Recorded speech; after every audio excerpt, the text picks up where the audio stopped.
ചെമ്മീൻ നിർവ്വാണാന്ന് കേൾക്കാൻ തുടങ്ങിയിട്ട് കുറേ നാളായിട്ടാണ്. അപ്പോൾ ഇതൊന്ന് ഉണ്ടാക്കി നോക്കണം എന്ന് വിചാരിച്ചിരിക്കുമ്പോഴാണ് ഇന്ന് ചെമ്മീൻ കിട്ടിയത്.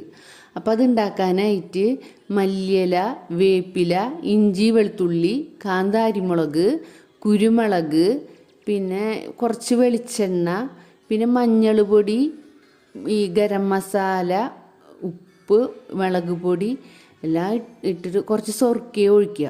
എന്നിട്ട് ഇതിൽ വെള്ളമൊന്നും ചേർക്കാണ്ട് നന്നായി അരച്ചെടുക്കുക. എന്നിട്ട് അത് ചെമ്മീനിൽ ഈ മസാല പുരട്ടി വെക്കുക.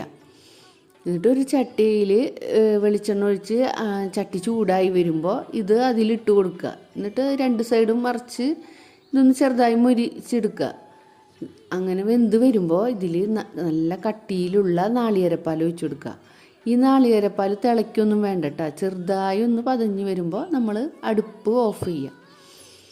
ഇത് ഈ പത്തിരി, ചപ്പാത്തി അതിൻ്റെ കൂടെയൊക്കെ കഴിക്കാൻ നല്ലതുണ്ട് കേട്ടോ. ചോറിൻ്റെ കൂടെ നമുക്കിത് പറ്റില്ല കേട്ടോ. നല്ല ടേസ്റ്റ് ഉണ്ട് ഈ കറി.